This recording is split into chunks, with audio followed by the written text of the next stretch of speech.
Good morning and welcome to the 25th anniversary of Growing Global. My name is Tim Nowak. I'm the Executive Director of the World Trade Center St. Louis, and along with our partners at the St. Louis Mosaic Project, we are thrilled to host you here today. This year's theme is Global Talent, Local Impact, and we're going to take a look at how and why St. Louis competes for talent from around the world. We've got a great program today, but before we get started, we have a very special guest. Dr. William Kerr is a Harvard Business School professor and author of the book, The Gift of Global Talent. Here's Dr. Kerr with some comments. Thank you to Tim Nowak, the World Trade Center in St. Louis, and the St. Louis Mosaic Project. I appreciate the chance to speak with you today. I regret that I couldn't join you in person, but today is our Back to Campus launch event at HBS, so it's important for me to be in Boston. I want to share a few comments about global talent, but I want to also be specific. I want to say, why do we care about global talent in St. Louis? Let me first give you a couple of facts that say it's already important for St. Louis. These are ones you can share with a neighbor or colleague. If you look at St. Louis's scientists and engineering workforce, 19% are foreign born. Go over to patents, which are the outcomes of innovation. Ethnic inventors account for about 21% of St. Louis's patents. These numbers are a little less than what we might measure for Boston or San Francisco, but over the last 20 years, St. Louis has actually grown disproportionately based upon global talent compared to the country as a whole. So it's vitally important for how our firms work, how your universities work, and beyond. Now, we face some complex questions regarding immigration. There's lots of economic, political, social factors involved. It's going to take us a while to work through the full conversation. But what I want to emphasize today is that ceding leadership on global talent is going to hurt the middle America as much as it's going to hurt the coast. So we talked about it's already important for St. Louis, and infrastructure projects and regaining semiconductor advantages and being attractive to tomorrow's students for universities is going to require us to not rest on our laurels. Now, as a country, the United States has been the destination of choice for a long time, but we have a lot of rivals that are raising their hands. Canada, the UK have been traditional rivals. We have new ones like Japan and the Middle East trying to open up towards more global talent. Countries face a lot of demographic pressures, fiscal imbalances, want to be tech leaders, and so they're going to be clamoring at us. Look inside a country, and where global talent locates is very decentralized. You're at the cutting edge of thinking about these questions, but cities can advantage themselves. So in St. Louis, your businesses could reach out more and be more attractive for H-1B visa holders. You can apply for those at every bit the rate that a firm in Boston or San Francisco can. When you think about being attractive as a city towards migrants, it's about questions like, am I going to feel safe and welcome in that location? Is it a place where I can build a career and buy a home and one day have a family? A lot of local governments, a lot of state governments are going to be asking these questions in the years ahead as they try to participate in global talent. So looking ahead, I want to celebrate your forum. I hope that you both take stock of the wins that you already have achieved, think some about the advantages that St. Louis has going forward, think some also about the challenges that you face, and really try to come out with a set of action items that are going to help the global talent, but also help St. Louis as a whole thrive as a city. Thank you.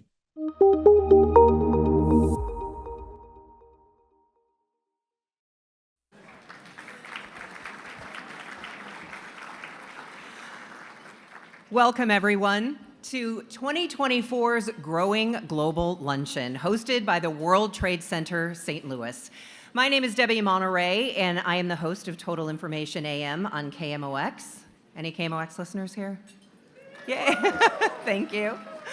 A big thanks to Dr. William Kerr from Harvard Business School for taking the time to share those terrific opening remarks with us. I am so thrilled to be back at this event because I have emceed this event, I don't know, we've lost track, 15, 16, 17 times, something like that.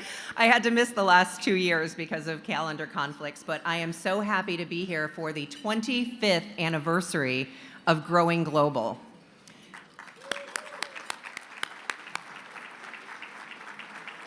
That is 25 years of hosting the St. Louis region's largest and most publicized event for the international business community. 750 people are here today. This is an amazing room full of people.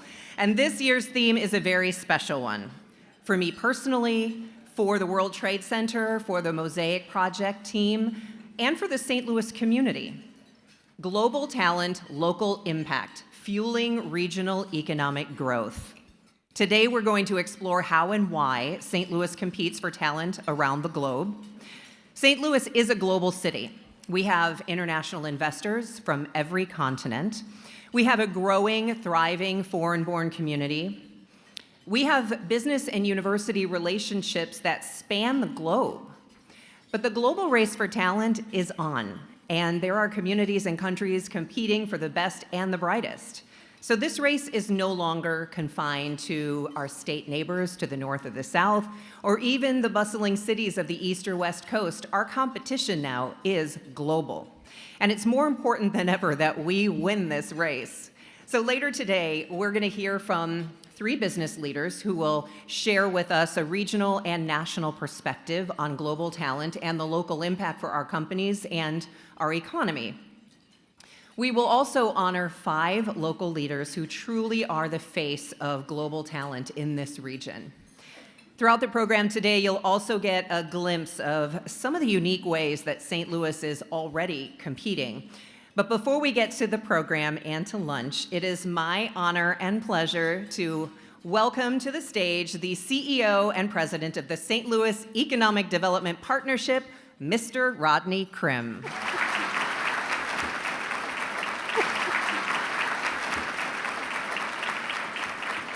All right, good morning. I'm so glad to be here to share this wonderful experience. And Debbie, just great to have you back with us. So first, I would like to congratulate the World Trade Center and the Mosaic Project for putting on this great event today. How about a round of applause for them?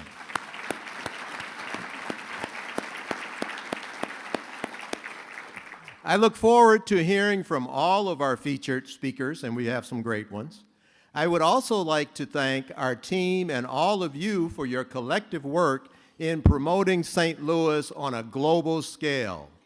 This truly takes a collaborative effort as we welcome foreign investment to the region and extend a helping hand to our new foreign-born residents who have made the move to St. Louis.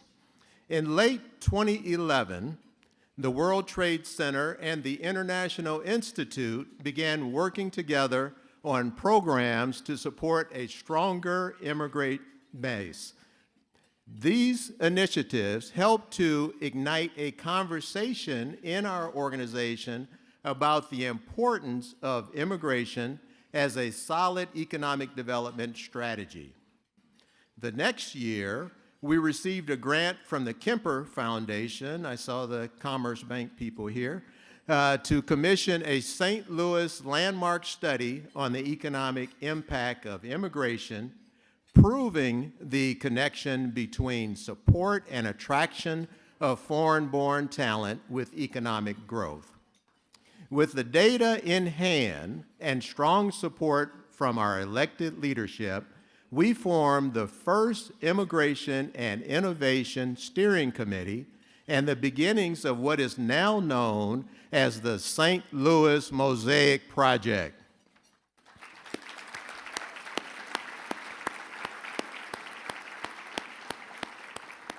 In those early meetings, we developed strategies and tactics. We envisioned what St. Louis might look like, and we set one ambitious goal: make St. Louis the fastest growing metro area for foreign-born population by 2025. Well, did you see the news last week? Did you see it? And there it is on the screen. The St. Louis region recorded the highest percentage increase in foreign-born population among the 30 largest metro areas in the U.S. from 2022 to 2023. We did it, team. You did it. The St. Louis community did it.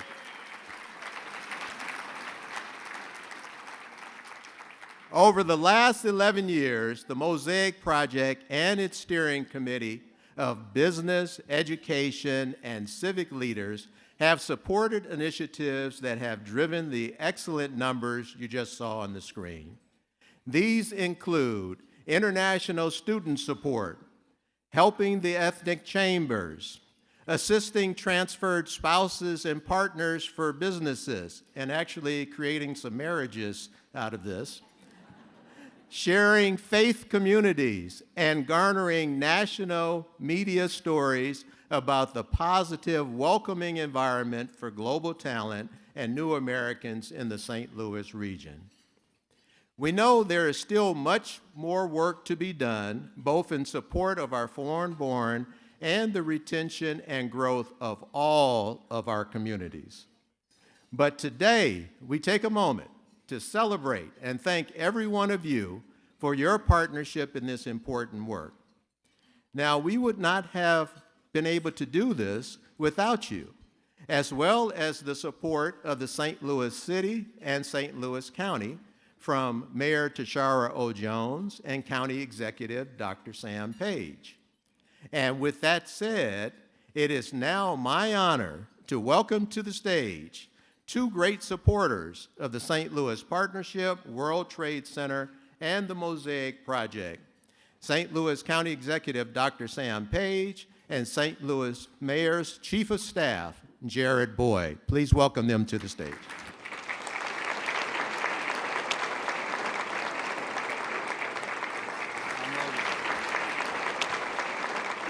Well, thank you, Rodney. It's been good news indeed for the St. Louis region as we celebrate the growth of our foreign-born population. We all love a headline that delivers good news. And we were in the news last week for good reason. And last week I was also at an impressive event at Bayer where researchers and scientists from around the world were gathered for Climate Innovation Day. Some of you were there. The theme was Opportunity Central for the future of agriculture and food. What many of us here know really is that when it comes to the future of plant nutrition and crop development, well, really the world epicenter is right here. And I like to think, yeah, we clap. Go ahead. There's a lot to celebrate. Our region is full of opportunities, and Opportunity Central is the tagline for St. Louis County. It's part of the rebranding campaign that my administration initiated at the first of this year. It's a succinct way to deliver and explain who we are. And we truly believe that to be the case. And the World Trade Center works hard every day to build deeper connections between the St. Louis region and the rest of the world. I'm not sure if it's polite to brag, but it's certainly appropriate to be proud. And being number one in the country when it comes to the growth in our foreign-born population is something to be proud of. So let's give ourselves another hand.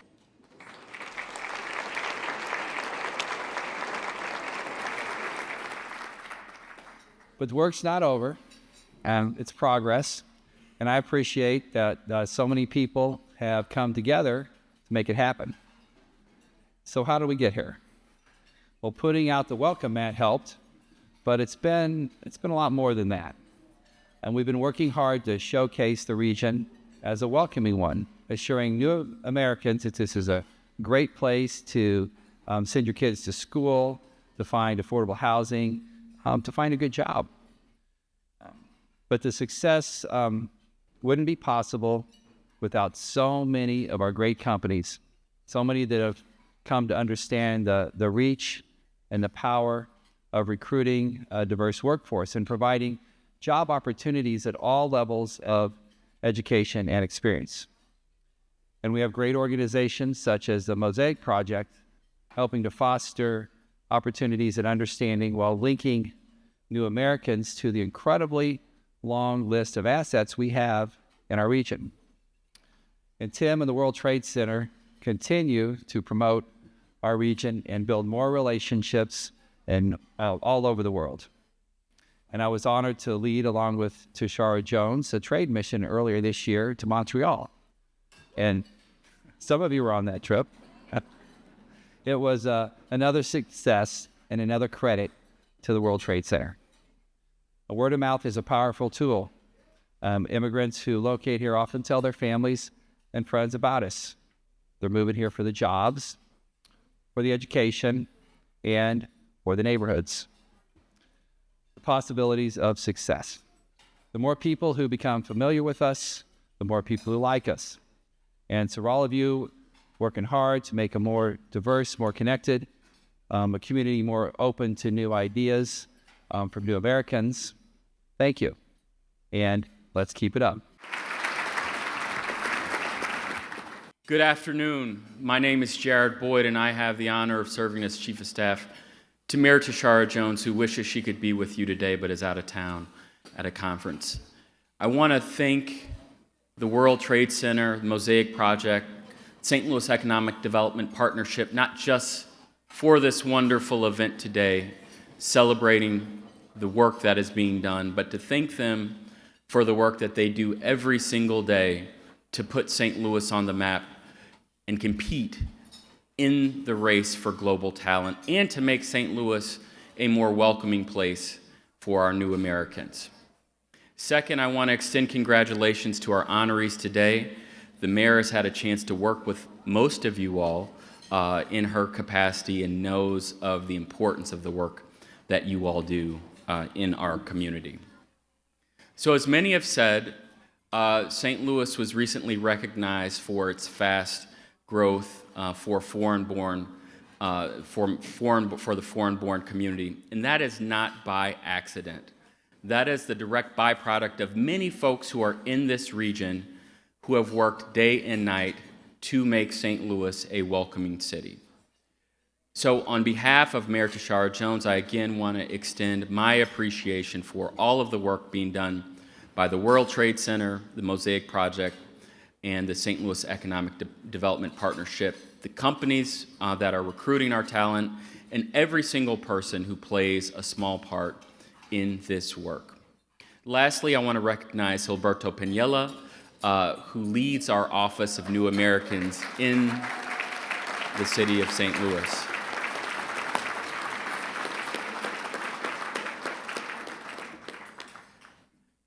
City of St. Louis cannot do this alone. We are working with our regional partners, but we have opened an Office of New Americans to make sure that folks know that government is available to them regardless of where they were born. St. Louis is here as a welcoming place. So thank you again and have a wonderful luncheon.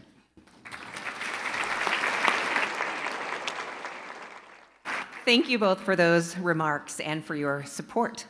We appreciate it. Well, folks, as you begin your lunch, we have prepared a video that we'd like you to watch that shows just a number of the ways that this community is already working to attract and support global talent. So enjoy the video, enjoy your lunch, and I'll be back up shortly to resume our program. Thanks for being here.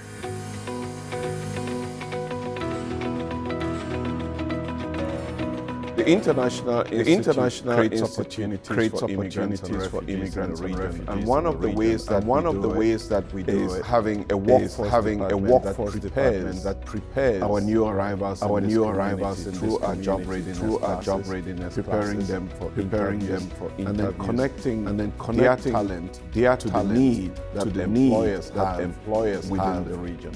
I moved to the United States in 2002. I was in Bosnia, but heard about it. Were accepted, and you had to apply to get here. Just like a winning lottery. I left my country in the war, and I applied for asylum. Now I am here, and I am so grateful. 2010, I heard True was hired. The leaders that I worked down there with, I looked up to them. They taught me a lot of things. The more they talked about their jobs and what their responsibilities are, the more interested I was in being a leader. They give you options. They care about you. the family. They treat you as a family. I think it's a great source, and also the project, especially helping talented individuals or immigrants or refugees. We bring people together so that they can build relationships, find jobs, and really launch their careers. We collaborate with hiring managers and local organizations that offer training to our members so that they are well equipped and ready for the workforce when the time comes. Consider the opportunity, the potential in a person, not just person. You might see it face value. You might see it. Look at their background. Look at their experiences. Look at their experiences, and then culturally relevant opportunities for them to develop within the St. Louis Mosaic Project is uniquely positioned to warm introductions to foreign professionals who are looking for work. We are really the only organization in the region that does that. We meet individually with the job seekers. Think about who do we know that works in their industry or their field of interest connections. Hopefully that means that the job seeker will find meaningful work, their international experience. If somebody is new to St. Louis and they are looking for work, I would recommend that they reach out to St. Louis Mosaic Project, and the Connector program are really incredible and instrumental to me finding the role that is the right fit for me. There's really nothing that I know of in St. Louis. It was really helpful in the whole process. With many people from other countries who come here to St. Louis, to the United States, they are very anxious for an opportunity. They're very grateful for an opportunity, and they are hardworking to assure their success in a new company, a new city.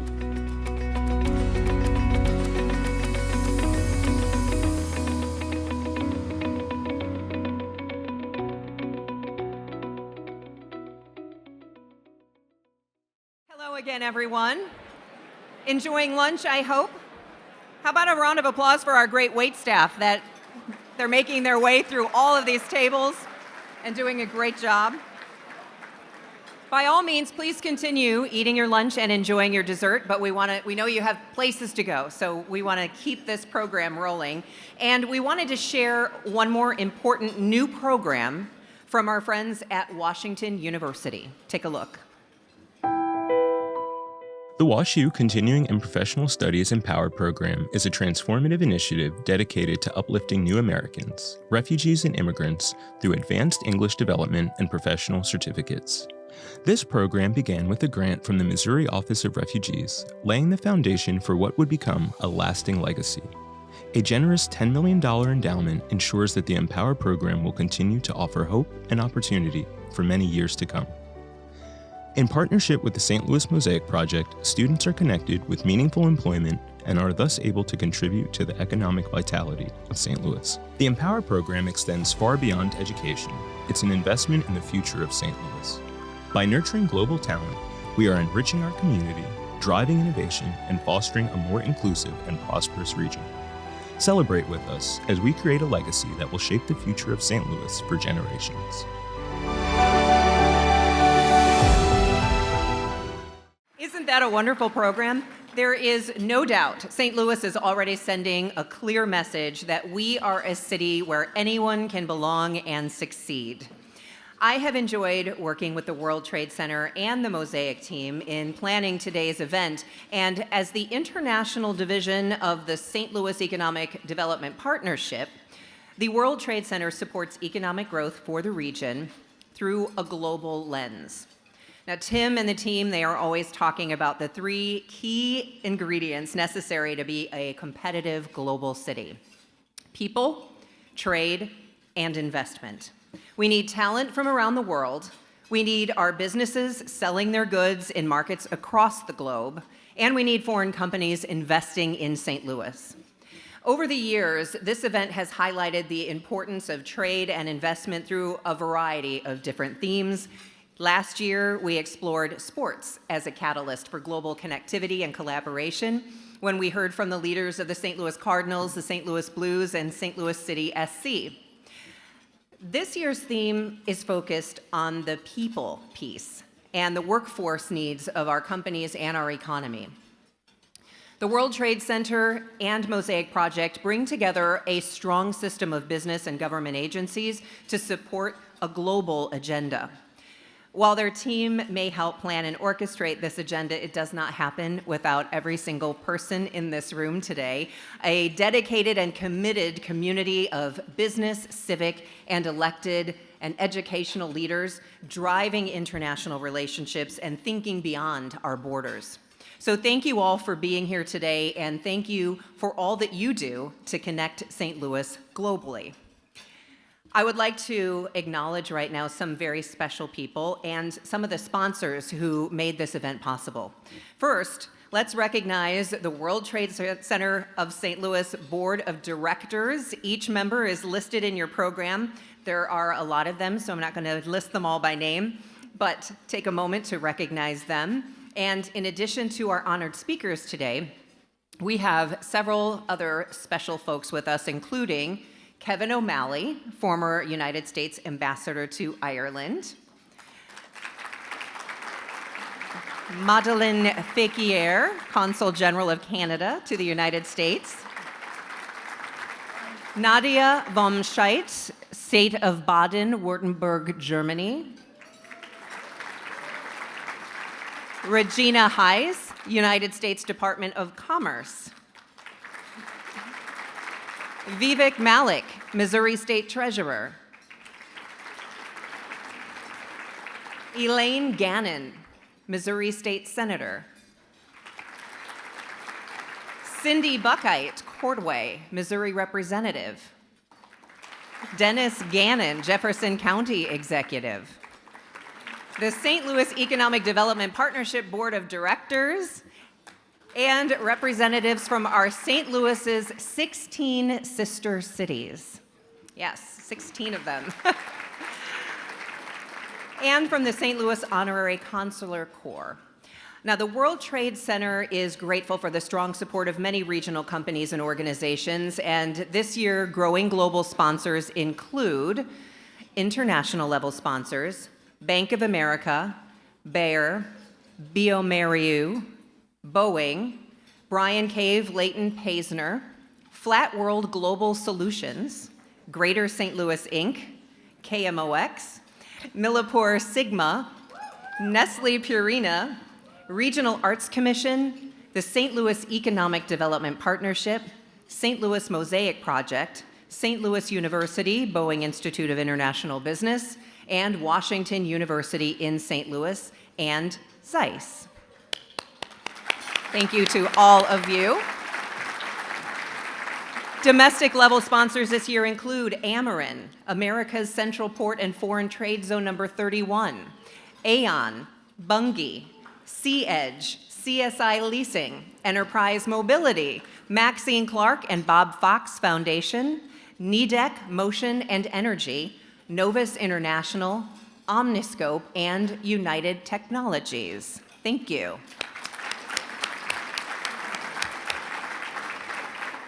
Our civic sponsors, St. Louis City and St. Louis County. Now, if you have attended Growing Global in the past, you may know what I'm going to do next. For those of you who are new, this is really fun. Thanks to our good friends at Southwest Airlines, we have the absolute best attendance prizes at this event because with their generous support, once again, we are giving away 13 round-trip tickets to the destination of your choice on Southwest Airlines. Our thanks to you for being here today. So, how do you know if you won? All right, here's what you do.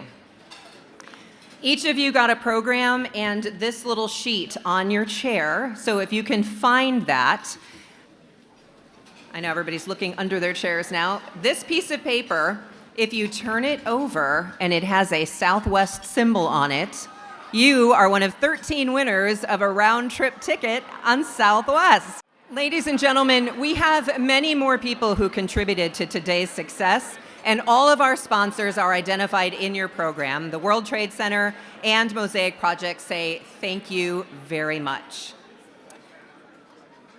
At this time, would you please welcome to the stage the Executive Director of World Trade Center St. Louis, Mr. Tim Nowak.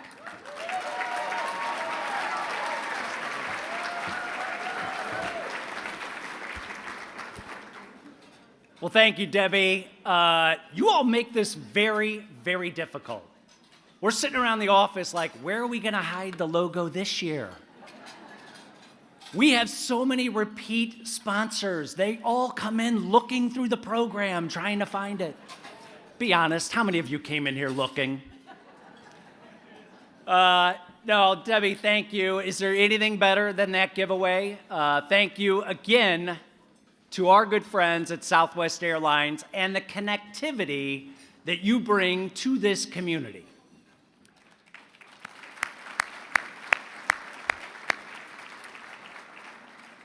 There is a strong and growing connectivity between St. Louis and the world that represents business and job growth right here at home. This connectivity is enhanced by our growing number of direct flights that we now enjoy, including international. You might recall that the World Trade Center led a delegation on the inaugural Lufthansa flight to Frankfurt, Germany back in 2022. When we returned home, I received a phone call from a good friend and former colleague of mine, Alex Bergudian. Now, Alex is Vice President of Sales at Catalyst Surgical in Chesterfield. And if I remember correctly, he said something to the effect of, hey, Tim, I saw the news this week of the international flight. We were just acquired by a German company, Zeiss, and we couldn't be happier. That direct flight and that call led to an introduction to Zeiss leadership with our business retention and expansion team, and the beginnings of a new project. Since the acquisition, Zeiss has added more than 40 new jobs, and they are still hiring. They've upgraded and expanded their facilities with millions of dollars in new investments that will be unveiled next week at a ribbon cutting with Missouri Governor Mike Parson. This project was also recognized by the International Economic Development Council with our second BRE award. We share this honor with our partners at the St. Louis Economic Development Partnership, Missouri Department of Economic Development, St. Louis Development Corporation, Greater St. Louis, Inc., Ameren, and Spire. Zeiss is a great example of the importance of connectivity and relationships. It highlights the significance of foreign investment, the value of direct international flights, and the company's tremendous commitment to St. Louis. I'm so glad the Zeiss team is here with us today, and I'd like to ask their CEO, Hartmut Koenig, to briefly stand up and be recognized.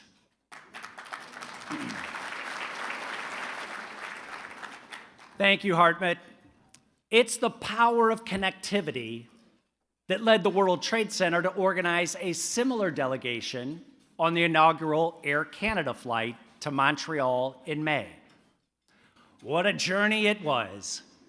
From press conferences to business meetings, St. Louis showed up on the global stage. I'm grateful Mayor Jones and County Executive Page agreed to co-lead this trade mission. And I also appreciate the many local business and civic leaders who joined our delegation and went to work in Canada, promoting St. Louis and their organizations in Montreal and Ottawa. Canada is the largest trade and investment partner for the state of Missouri and the St. Louis region. Annually, we export $6.5 billion worth of goods to our friends up north. And nearly 100 Canadian companies have direct investments in Missouri. This new direct flight supports increased tourism and business connectivity for both communities. And a special thanks to our partners in Canada who guided our trade mission planning and organized access to government support, market insights, and valuable networking. Dominic Tatou and Molly Bagnalos from the Quebec province are here with us today, leading a reciprocal trade mission. In addition to being here for Growing Global, this delegation of creative studios is exploring collaborative projects with several companies and developers in St. Louis. You see, when done right, connectivity is a win-win. Thank you for continuing to build this relationship.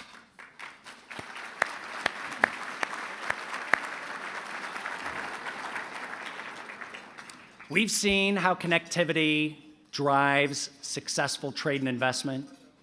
We've seen connectivity enhance tourism and travel. But in my 17 years at the World Trade Center, I've never been more convinced of the power of connectivity to bring us together as a community around a shared goal. Last year, we celebrated the 10th anniversary of the St. Louis Mosaic Project. From the beginning, Mosaic's goal was ambitious: make St. Louis the fastest growing metro for foreign-born talent by 2025. And as you already heard today, we hit that goal.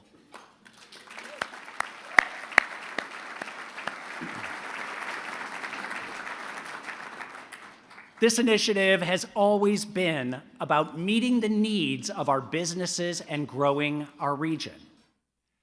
St. Louis's foreign-born population are international students, scientists, transferred company professionals, family members, and refugees.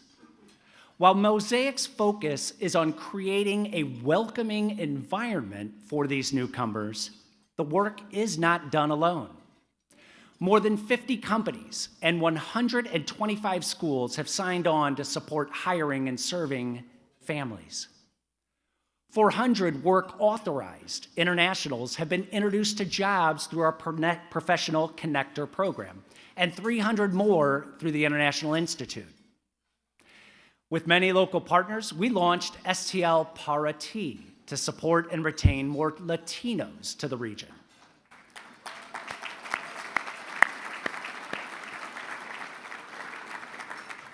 And our universities and hospitals, well, they have a richness of global talent, including professors, doctors, nurses, and students. To put this in perspective, there are 10,000 international students in the region studying at 16 different universities. Over half are enrolled in STEM fields. These disciplines also happen to represent some of our greatest workforce needs. Our opportunity is to keep more of them employed and living right here. In fact, international students with a STEM degree, well, they can remain on their student visa and work for your company for 3 years. One example is here with us today. Clara Lopez Bueno came from Spain to study supply chain analytics at the University of Missouri, St. Louis.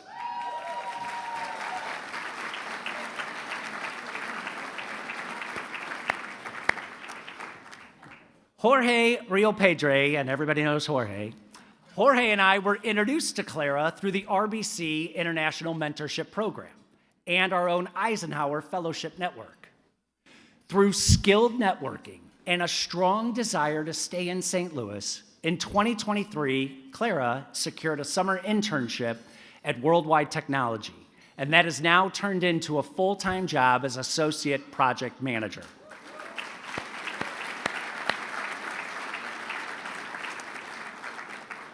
Clara is global talent, and we want to see more success stories just like hers. With this in mind, we have a challenge. Today, the St. Louis Mosaic Project is announcing the International Student Internship Challenge, supported by Mayor Jones and County Executive Page. The challenge is to get 10 companies in the city and 10 in the county to hire an international student in the STEM field for a 2025 summer internship. And a little bit of breaking news that we got right here. I've just been informed that we already have 2 challenge companies, Trivers Architect and Towley Associates.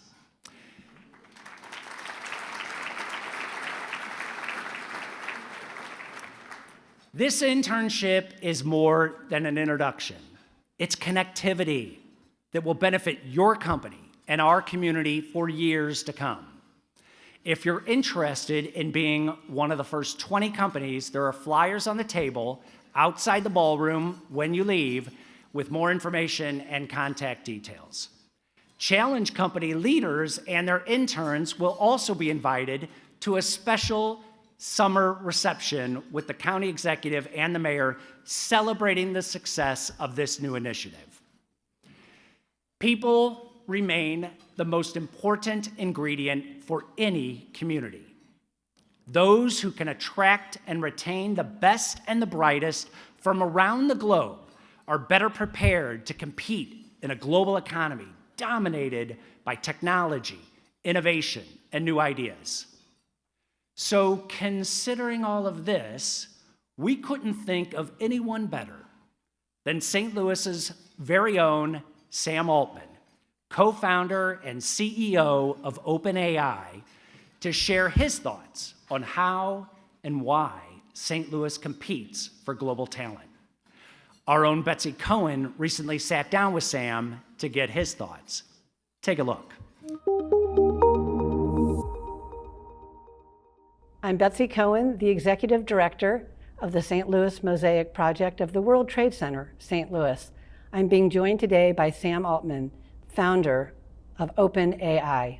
This growing global event is our region's largest international event every year. We have over 700 business, educational, and nonprofit leaders in the room who are most interested in the topic of global talent and local impact. I've been reading, of course, about OpenAI and your new initiatives like Strawberry, and you'll be glad to know that we use ChatGPT when we are helping to mentor international job seekers on how to do company research and do interviews and even mock interviews. So it's very important for us to think about global talent, and I'm glad that you're here. I know that this is important to you. So I have a few questions. The first one is that visas and immigration is handled at our federal level. What do you think are ideas that we could be doing better at that level to make immigration and visas a better opportunity for talent in this country? This is an area I'm super passionate about, have been for a long time. Before running OpenAI, as a technology investor, and I thought one of the best things that the country could have done at the time was let in the many, many talented people around the world that wanted to come start companies in the United States. I thought that was just such an incredible gift that we have, that people want to come do this here, and that we have such an amazing environment for people to start companies and create tremendous value and jobs. And it was very hard to do, and a lot of people that wanted to were unable. And now at OpenAI, we have many, many talented researchers that want to come work on AI here. And I think it's very much in the interest of the US for this to happen here. And I think it's always been difficult to get federal policy to reflect that. I think we continue to make some progress. We, the world, continue to make some, or the country, continue to make some progress on this. But it would really be great if we could continue to push on the importance of talented entrepreneurs, engineers, scientists coming to the United States to create value in this country. We do have, opening pathways for some STEM fields and some slight opening on entrepreneur opportunities, but they're slim and don't give us enough. What do you think is important about the role that global talent does play in our organizations? If you believe that talent is equally distributed around the world, which I do, then 95% of the most talented people are not in the United States.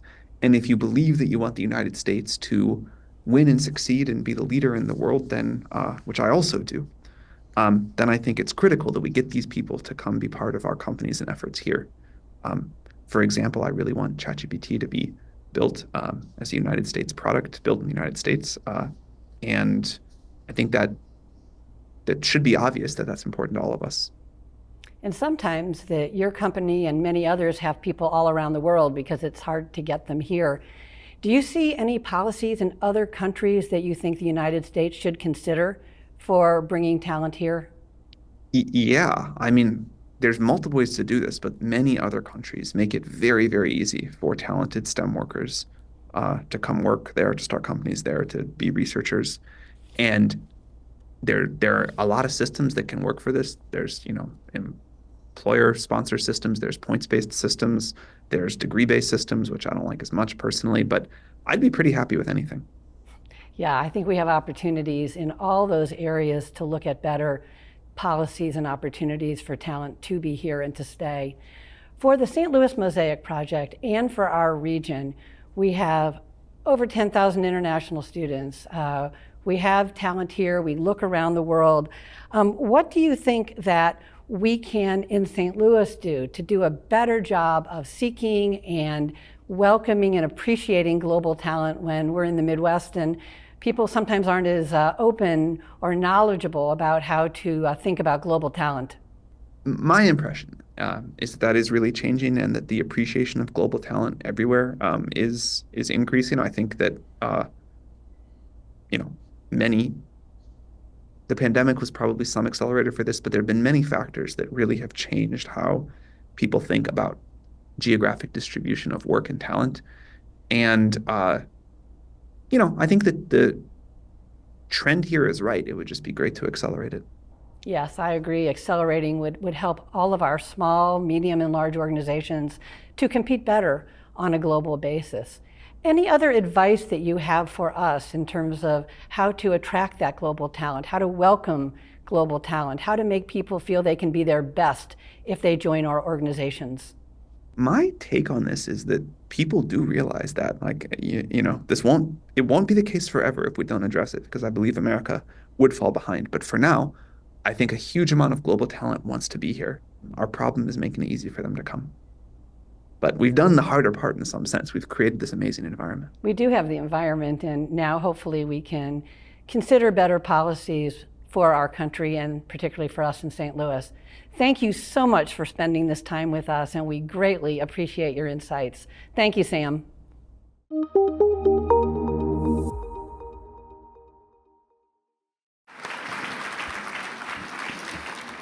Wow, what a great interview and insightful and pertinent comments for today's panel. And I'm astonished by the fact that our very own Betsy Cohen has Sam Altman on speed dial, apparently, and can land these types of interviews. And here's maybe an idea is, Betsy, maybe we can ask you to reach out to Taylor Swift and have her be a presenter here next year. Sure, we could build a program around that. It's a great idea. Let's get right on that. So, my name is Andrew Walshaw, and I'm the president of the World Trade Center Board of Directors. I now have the distinct honor to introduce the recipients of the 2024 Global Ambassador Award. Now, when our committee looked at options for this year's award, we came away with one question, which was, how do we award one person to represent the diverse and impactful contributions of global talent in the region? Well, we realized we couldn't. So we narrowed this search down to five incredible leaders in the fields of nonprofit, education, arts, science, and business. 5 individuals who represent the faces of many, the faces of global talent that contribute to a mosaic of St. Louis. Dr. Yeme Akande Barch, born in Nigeria, is president and CEO of Focus St. Louis. Through her dedication to civic engagement and leadership development, she has empowered individuals and communities to work collaboratively for the betterment of the region. Dr. Hadi Alor, born in Lebanon, is director of the Boeing Institute of International Business at St. Louis University. He is a recognized expert in international business strategy and global trade. His leadership has helped shape the curriculum and student experience, preparing the next generation of global business leaders. Marie-Hélène Bernard, born in Canada, is president and CEO of the St. Louis Symphony Orchestra. Under her leadership, the orchestra has expanded its artistic reach. Her work has enriched the local cultural landscape and fostered meaningful global partnerships, making the orchestra an ambassador for St. Louis on the world stage. Dr. Luz Irina Calderon Villalobos, born in Colombia, is a leading scientific executive at KWS, focusing on ag innovation for the Americas and Asia. Her expertise in plant biology has contributed significantly to global food security and sustainable crop development. Shekhar Prabhakar from India is CEO and founder of SeaEdge, a global leader in IT services and solutions. Through innovation and strong leadership, he has expanded SeaEdge's reach to international markets and helped cement St. Louis' status as a global tech hub. Ladies and gentlemen, it's our honor to present the 2024 World Trade Center Global Ambassador Awards to these 5 leaders, the 5 faces of global talent.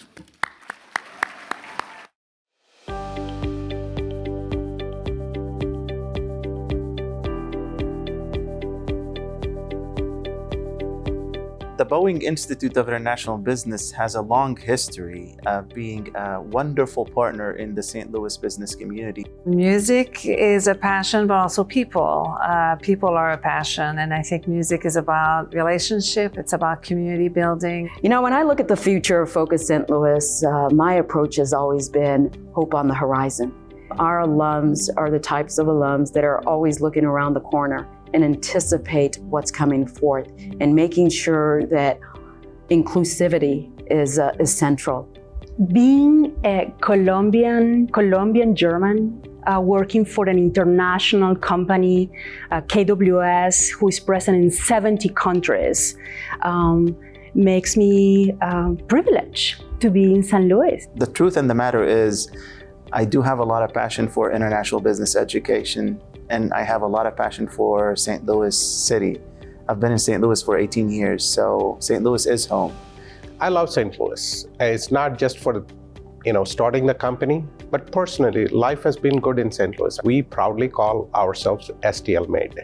Global impact, truly the story of the St. Louis Symphony. Over $100 million of local investment, but also we serve students and teachers in 13 countries around the world and 49 states. So with this, the voice of St. Louis can be heard from around the world. World Trade Center, being part of World Trade Center is a big thing for us. As we know, talent is becoming a very important thing. Growing workforce development is important.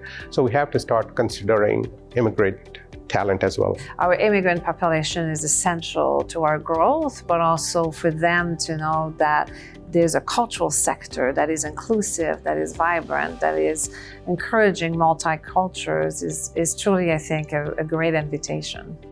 This award definitely means a lot to me. To talk and be part of this big initiative, the business ecosystem looks great at this point of time for us. Yeah, it's extraordinary and it's absolutely rewarding at the personal level for me to be here and to be an ambassador, a global ambassador, and represent KWS and this international company. It means a lot. I'm deeply honored, and also honored in the way that I was raised to embrace differences, and in my work, this is something I do every day. I'm truly proud. I'm truly grateful. Living true to the mission and the legacy of my family, and doing it in a city, in a bi-state region that I call home. It's truly humbling to be recognized as one of the recipients for the Global Ambassador Award. Each one of the recipients are true agents of change, and I look forward to continuing to work with all of them. Onward we go.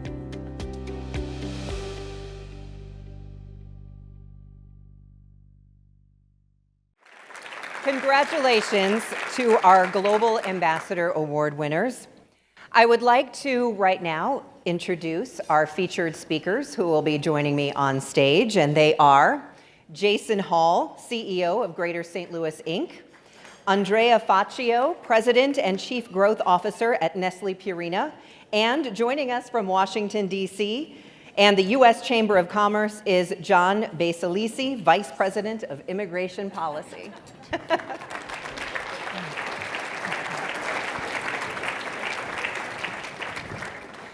Well, thank you all for being part of this panel.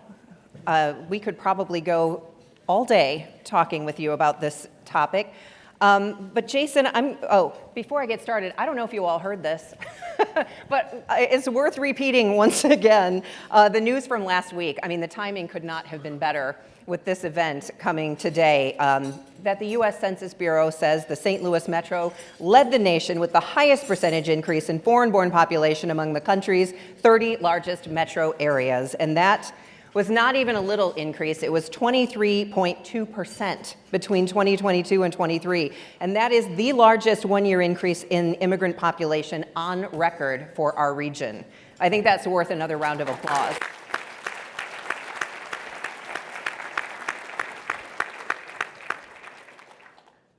That is very amazing and fantastic, but we have a lot more work to do. I'm going to start with you, Jason. Can you just set the scene for us and tell us why St. Louis needs to grow our population, and what are the potential impacts for our economy if we don't? Yeah, no, I appreciate that. Well, first, I do want to acknowledge, Tim and Rodney and Betsy has put on an amazing, amazing event for St. Louis, but the timing of the release of census data to coordinate with your gala really takes it to the next level. So congratulations on that. I think, look, as we come out of the pandemic, this is a region with a level of civic energy, a level of ambition about its future that I haven't seen in my lifetime. It's truly extraordinary. And I think we stared down the reality. And the harsh reality is, over the last 20 years, our population has largely been flat. That is not sustainable. It is truly the existential threat to everything that we love about this place and securing its long-term future. So rather than hand-wringing, I think this region has come together and said, look, we have got to grow, and we need to do so inclusively. And I think those are really the two questions that define this decade. There is only one, as I like to say, short-term lever that you can pull to move those population numbers quickly, and that is a laser focus on immigrants and refugees. The work and the success that we have been recognized around the country is obviously built on 10 years of really, really hard work and vision to get us to this point. It is critical to meeting the moment that we are and regaining as a region of growth. And I will tell you this, what's exciting is that this big surge in foreign-born talent that is critical to fueling our next economy comes at a time when many of these other big data points are all pointing in the same direction. I'm not sure I can remember a time in my lifetime when we could say the St. Louis Metro is the 16th fastest growing metro in the country, far exceeding our current population rank. When the mid-year jobs report came out, St. Louis cracked into the top 10 for fastest growing job markets in the country, first time since 1990 that has occurred. And then seeing these new numbers of the largest foreign-born population growth on record in the region, something special is happening. It is leaders in this room that is pushing this region to new levels, and I'm extremely excited, but we've got to stay the course. We've got to stay focused on this. We cannot punt the ball too early. We need 10 years of what we just experienced this year, and if so, we certainly win the future. Well, speaking of bringing more people here, John, I'm going to ask you, being that you work on immigration policy in Washington, D.C., it's an election year. We hear a lot about immigration.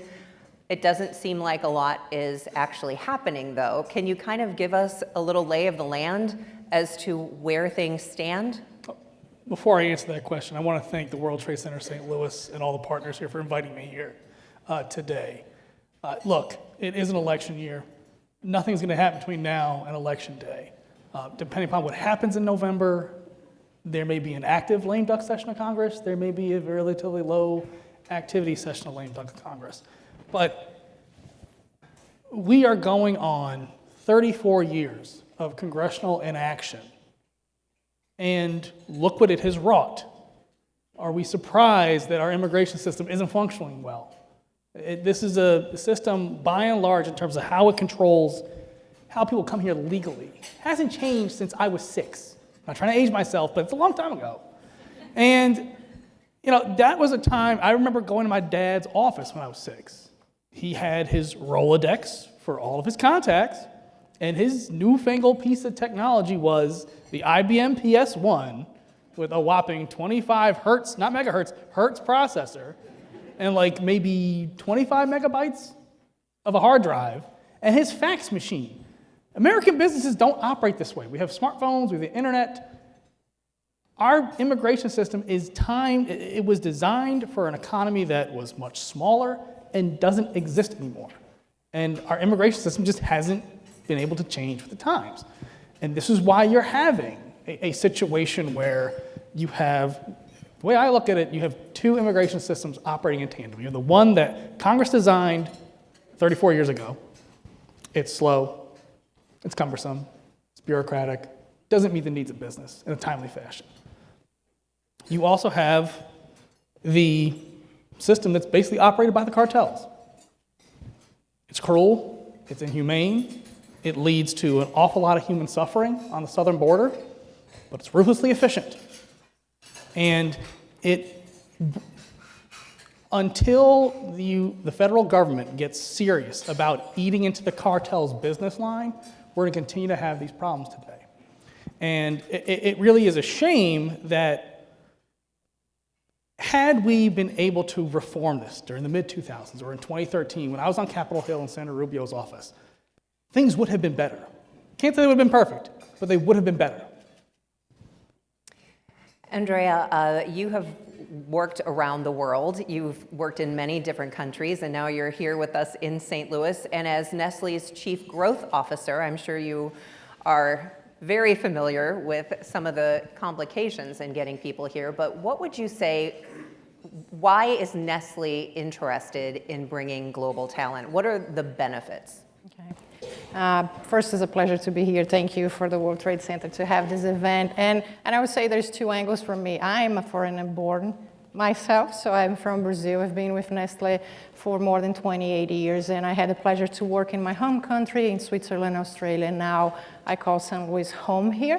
So there's the personal side on how you do moving around and what is the challenge that you may have as a global talent. But from a business perspective, we saw Sam talking. We saw Professor Novak talking as well. It's like how we talk about talent is very important. Diversity of thoughts is very important. So if I give an example on Purina, for example, it is a global company. We know that pet parents may be very similar around the world, but they also have differences. So bringing people from different countries can help us to think differently. So innovation is something that you can foster because you have people that had experiences in other parts. You also bring more collaboration. You bring different thinking, and also for the culture of the company. I think from an employee perspective, we have several people from overseas working at Purina in different facilities, in our factories, in our research and development areas as well. So you have that employee expectation and culture. It is a much better thing. And Debbie, if I can add on to her comments just a little bit. The complementarity of having foreign nationals coming here and working in the United States, it allows businesses to grow. It allows them to raise more revenue, which allows them to buy more capital equipment. It also gives the company more opportunities to advance their American workers. Like, I know it's cheesy to say, together everyone achieves more, but it helps you build a team and a culture that can help you as a business expand and carry you to heights you never thought you would have reached. And to get back to your initial question to me, you look at what's the opportunity cost of not acting. I have talked to so many businesses who have foregone work, whether it's a construction company or it's a seafood processing plant or a landscape firm. If they don't have the people to service the client, they can't take on the contract. Or they take on the contract and they eventually lose it because not only do you lose the contract because you've upset somebody, you have your reputation drops a little bit, you take a few hits because you didn't serve the client well, and it limits how much they can grow. And if the business can't grow, that has an impact on what GDP could be. I was interested in Sam Altman pointing out, for people who may not have even thought of it this way, that in his perfect world, we would be inviting people from all over the world to come here and start companies. And the thought that somebody couldn't come here to start a wonderful company is really too bad, because maybe Sam would have the next Square or something here. Jason, what are you hearing from the businesses and the people that you work with in Greater St. Louis, Inc.? I think it's one of these issues that's really united our business community. It is, I think, because we are staring down this imperative that we need to grow our population as we're revving up the economy. It's one of those like, uh-oh, the dog caught the car. Now we need people to fill these jobs. I mean, it is just an imperative that we grow it. And I think it's been extraordinary to see the shared values. It's also leading in our world to civic innovation. I was just with a group of my national peers last week, and it is such an unusual partnership that the business community and the Refugee Resettlement Agency are often locked arm in arm on issues very upfront in public here. I think it's producing new partnerships and new possibilities around this. and just emerging as a shared regional priority in the way that I think Betsy and others that laid the groundwork for this 10 years ago hoped that it would be. I would also add, we often talk about, we think of foreign-born talent coming and filling roles in companies. It's also, wake-up call. Look at the stewards of the largest employers in this region now. As Tony Chang takes the helm of RGA this year, Rodrigo Santos is the CEO of Bayer Crop Science, Stephen Parker at Boeing Defense, and the list goes on and on. It is changing in this region, and I think it underscores what an economic imperative is. As the stewards of our largest institutions, they are here and they are foreign-born. And it is an imperative that we be a welcoming community. We've made mistakes in the past as a region, I think, by not being inclusive, and it has hurt us from an anchor employer situation. And that's before you get to the shared priority around being a thriving startup community. I think it's appropriate with Nestle here, is, I think, most often typified by the late Dr. Bill Danforth leading visionary work to make this region a startup community. And obviously the accolades have been just racked up over the last decade in that front. Let's remind ourselves that a foreign-born resident is 60% more likely to start a business than somebody born in this country. It is absolutely critical that you feed that talent pipeline for all of those foreign-born entrepreneurs that are critical to revitalizing our economy and literally planting the seeds of the next generation of corporate headquarters. Absolutely essential. And that is where our business community is at, and that is why you'll continue to see us upfront and unapologetic about this priority. We've talked a lot about the work that World Trade Center and the Mosaic Project have done to bring more foreign-born to St. Louis, but other parts of that are bringing foreign-born who live in other parts of the country to St. Louis, attracting them to come here, and also, once they're here, making them feel welcome so they stay here. So Andrea, let me ask you, as you consider St. Louis your home now, what was it like when you first came here? Is there something, or are there things that were challenging being foreign-born, and what could St. Louis do to make it more welcoming? Yeah, and it's a great question, and I always talk about it. When it is very hard to move from one country to another, especially if it's not your mother tongue, if you don't speak the language necessarily in the same way that everybody. And I would say when I came here, I didn't know what to expect. I didn't know St. Louis. I'd never been to St. Louis before I moved here. I knew Nestle Purina would embrace me and I would be belonging in that company and it would make me feel very welcome, but I didn't know how the city would make me feel. I called some friends before moving because it was the first place I moved that I've never been. And I said, what should I expect? Because you read online and you don't know. And I must say that it was an amazing experience. I was very welcome. People here are very nice. I thought that, do I fit in a smaller city in the Midwest versus a more cosmopolitan city in other parts where my people would be more present? And every time, I know I have an accent, so every time that I say something, people very gladly ask me where I'm from. Not from a judging perspective, but from an embracing perspective. So I would say bringing people in here, if your company, you're trying to do that, you need to make sure that you have the tools to help them as well. It is a place, I remember the day I came to St. Louis. It was at night. I didn't know anything where they were. I don't know where the grocery store is. How should I go? Where should I go? And how the community, but mainly the companies that are bringing people, helping them to situate, help the families. I think the families, in my case, I was by myself when I moved here, but when you have a family, you are the person working. So probably you have your network, you have people that you're talking to, but what about your family? How are you helping the kids at school? I used to work for the Latin American division of Purina when I joined, and most of people were from Latin America, and a lot of the kids had a hard time adapting to school. So what can we do as a society to help that, to be more inclusive? I know the Mosaic there's a lot of that, and we have a lot of other people grateful helping us. So I would say embrace the talent. I was very welcome, and I feel that I belong here. And today I said it is my home, and my family is from St. Louis as well. So.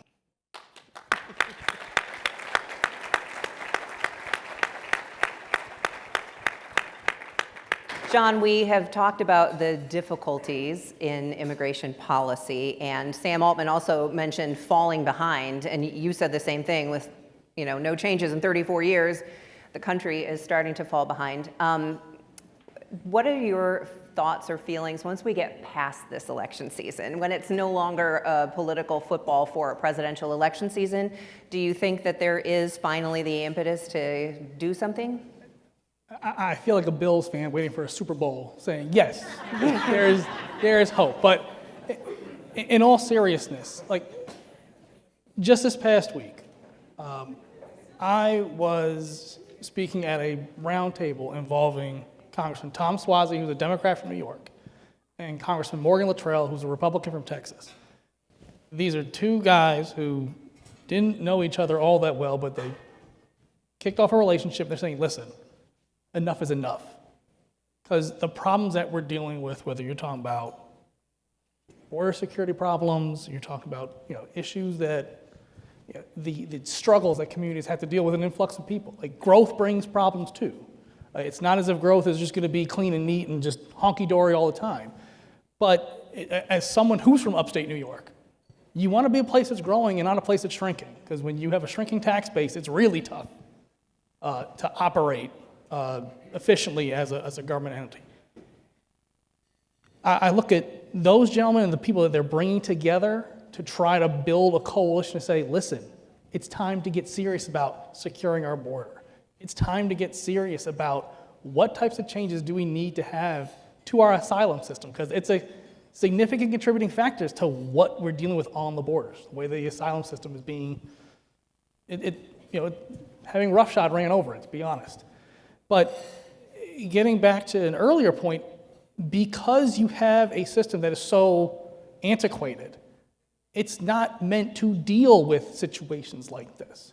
And until we get serious about actually having green card quotas and H-1B quotas and H-2A programs that work for ag, that aren't just seasonal. So dairies and folks that are raising livestock can also access this. There's no cow milking season, so they can't get it in over that program. H-2Bs. We have 66,000 visas that we issue each year. By a stroke of good lobbying, which just happens to involve me, we've been able to get supplemental visas for the past several years. And, to give the Biden administration credit where credit's due, they've given the full 64,716 visas that are available that Congress makes through the appropriations process. But if you look at the number of workers that are seeking entry, it's over 200,000. So even in that situation, for every 2 workers that seasonal employers need in the country, they're only getting 1. So there's a lot of opportunity cost and just foregone business growth, profit, additional taxes for communities in which they operate that we're foregoing because our immigration system just isn't keeping up. And I'd like to think that they're focused on the border, they're focused on asylum, and they're focused on making modest but meaningful changes to our legal immigration system. Their package is designed to be a down payment on more broader reforms that we need. Because as someone who was part of the last comprehensive immigration reform effort that didn't succeed, I don't see an appetite for everyone to say, let's deal with the whole soup to nuts immigration system in one fell swoop, because you overload the plane, it can't take off. But it'll be very interesting to see how, once they put legislation together, once they start sharing it with their colleagues, there's been a significant amount of outreach to other members of Congress, and it's been relatively positive. So if I had some wood, I'd knock on it, but it's looking good right now. I think it's just because I'd like to think all of us in this room are ambassadors for this region about the need to continue to be an even more global city. And I think with political rhetoric as it is today, I think sometimes we lose essential truths. As I've gotten closer to this issue, it is a really bureaucratic process to become a refugee to this country. It's really, really hard. And the one time where we got some reprieve from that And I think it's an area where this region shined, was with the fall of Kabul and the evacuation of Afghan families that supported our American military men and women and whose lives were on the line to find a new home. And it was a rare situation where what is known as a special immigrant visa was allowed because of this very unique military situation, and allowed people to come in with much more speed than is typical. And of course, this region mobilized around that opportunity, made smart investments. So those numbers we're talking about today, I'd certainly remind us, and at least in the greater St. Louis Inc. world, entrepreneur and philanthropist Jerry Schlichter was the catalyst in our world to say, let's act quick and go after Afghan refugees. And now over 1,300 Afghan refugees call this region home, and they are creating businesses today. In fact, yes. Just this week, we had a story on KMOX of the International Institute, and thanks to Jerry Schlichter starting that, 3 Afghan refugees got $15,000 grants to help them with the businesses that they started. Real quickly, do you have off the top of your head, I know refugees, especially Afghan refugees, are very entrepreneurial, Yes. and we always need to remind people of that. Yep. Do you know offhand how entrepreneurial? I know Betsy is in the audience, she would know. Yeah, well, again, I fall back. In general, we know that foreign-born immigrants are 60% more likely to create a business. And it makes sense when you stop and think about it. Think about uprooting your life, leaving some very challenging situations. You have to innovate by necessity, and I think that ingrains a skill, a drive, that is hard to imagine without going through those circumstances. But we are seeing a lot of new businesses created from the Afghan population, as we are with other foreign-born populations in the metro. If there's one thing I could add to his comments, that's another piece of legislation that might, I'm saying the word might, be able to move prior to the end of this Congress. And it really is a shame that it is taking us this long to provide the same type of benefits we did to the Cubans at the Bay of Pigs, at the Vietnamese at the fall of Saigon. And if you compare today with how we treated our Vietnamese allies after the fall of Saigon, it took us 2 years. Both House of Congress and the President signed a bill that allowed Vietnamese people to become lawful permanent residents after they fled the fall of Saigon. We're at 3 years and counting. And these are the folks who stood side by side with our men and women in uniform, and it was our nation's longest war. For us to leave these folks in what I call immigration purgatory is shameful. It really is shameful. Andre, I'm going to give you the last word here today. For people in the audience who may be inspired now to think, oh, I'm going to start thinking about hiring foreign-born, but maybe haven't really, gotten that far. Do you have any advice or things that they should definitely think about? Yeah, I would say first embrace it, because it is, I think I add a lot of value for my company, so I'm sure somebody that has different experience, because when you're put in a situation like any foreign-born is put on, you're growing and you're being more creative, and you're challenging your way of thinking. So you bring the experience to the work as well. So I said embrace that. And as I said before, think about what is the structure you put in place to help them. How can you do? And it's not only your company. There's so many other places. We have all the examples here in this room that can support this transition. It's a person that when comes is feeling, I would say, vulnerable. You don't know what to expect. You don't know, you don't speak the language. People will not understand you sometimes. And so it's hard for the other side. So how you make that person feel that belongs here, that is the place to be, that they can call St. Louis home like I do. So I would say embrace it. Your company will be better off of having diverse of thought, or having diverse of people, and I'm sure the business will grow much faster.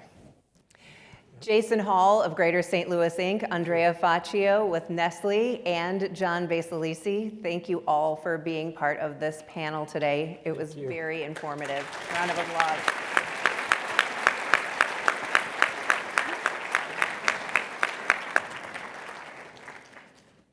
Don't go anywhere. We have parting thoughts. Oh, here we go. My own colleague, Stella Sheehan.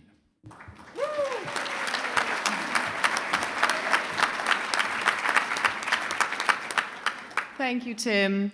And thank you to Debbie, Andrea, and Jason and John for this timely and informative discussion.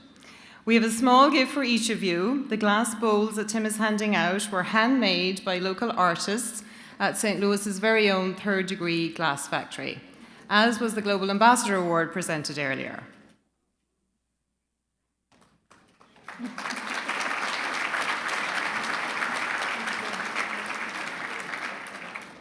Good afternoon. As Tim mentioned, my name is Stella Sheehan and I'm the Deputy Director of the World Trade Center.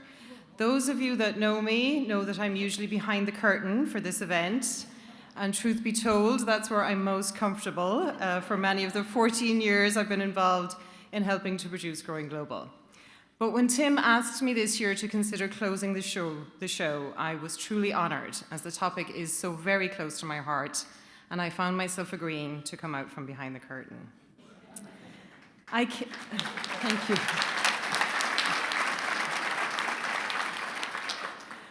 I came to the US for love, to join my husband, who's down in the back there somewhere, in 2003 for 5 years only. That was 21 years ago. When I first arrived in St. Louis in a world pre the Mosaic Project, those dark days, many of the immigrants I met were married to St. Louis natives. So just saying, if the whole economic thing doesn't work out, the love train might be an arrow in St. Louis's quiver. It's those Midwestern manners that get you every time. St. Louis is now my adopted home. It's the city where I became a wife and mother, and yes, added to the population by producing 2 new Americans of my own. You're welcome, Ness.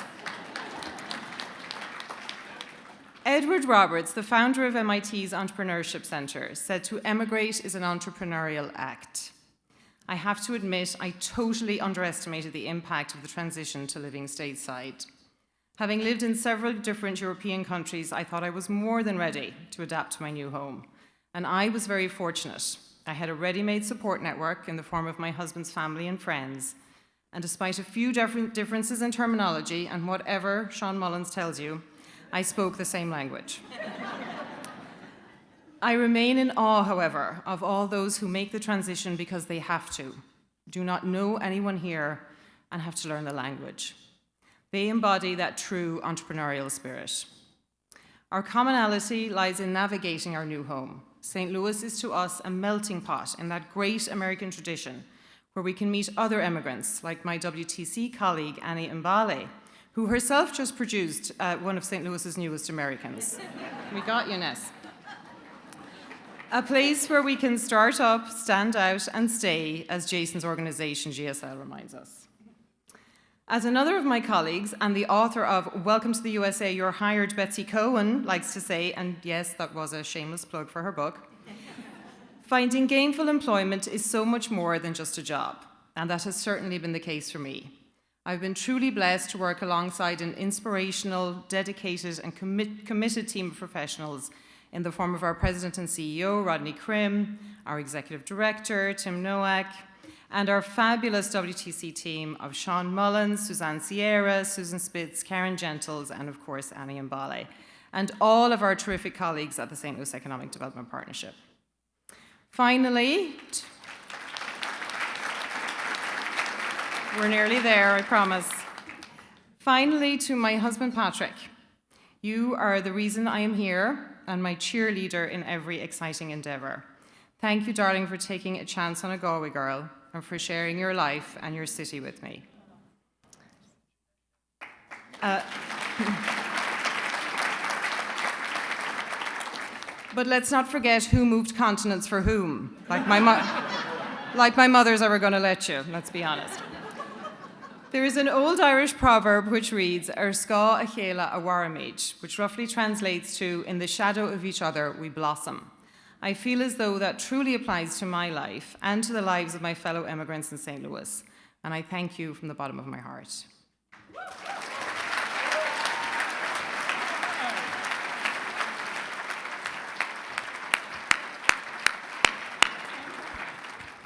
That was beautiful. Stella, you just earned yourself a job every year here at Growing Global.